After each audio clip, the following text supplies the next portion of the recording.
आपका विवाह बचपन में ही आपके दादा सा हुकुम ने तय कर दिया था, तो अब आपको उसी कन्या से विवाह करना होगा।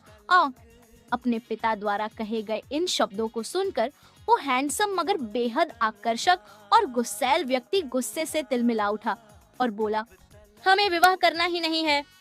जब हम बच्चे थे तब हमारा विवाह तय किया गया, इसमें हमारी कोई गलती नहीं है। लेकिन अब हम उस कन्या से विवाह करेंगे ही नहीं जिसे हम जानते तक नहीं है, जिसे हमने कभी देखा ही नहीं।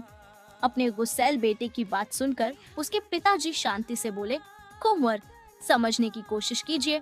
कन्या के दादा दादी, माता पिता और आपके दादा सा और दादी सा ने मिलकर बचपन में ही ये निर्णय ले लिया और जिसे अब बदला नहीं जा सकता। आपने भले ही उस कन्या को देखा नहीं है, लेकिन हमने और आपकी माँ सा ने उसे देखा और उससे मिले भी है। सच कह रहे हैं, बस एक बार आप उनसे मिल लेंगे, उन्हें देख लेंगे तो फिर कभी उनसे दूर नहीं जा पाएंगे।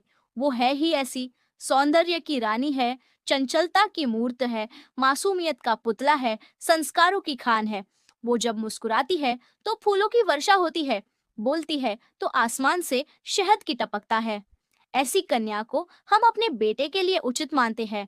ऐसा सुशील और संस्कारी कन्या को हम चौहान खानदान को इकलौती बहू बनाना चाहते हैं। आपके लिए अगर कोई परफेक्ट है तो वही कन्या है। अपने पिताजी के मुख से उस अनजान कन्या के सौंदर्य और संस्कारों का विवरण सुनकर एक पल के लिए तो वो आकर्षक व्यक्तित्व का धनी पुरुष कहीं खो सा गया और उसकी आंखों के सामने वो नीली आंखों वाली परी घूमने लगी, जिसकी सिर्फ आंखें देखकर ये महान सीएम साहब अपना सब कुछ खो चुके हैं। दोस्तों, इसके आगे की कहानी सुनने के लिए चैनल को सब्सक्राइब करें। धन्यवाद।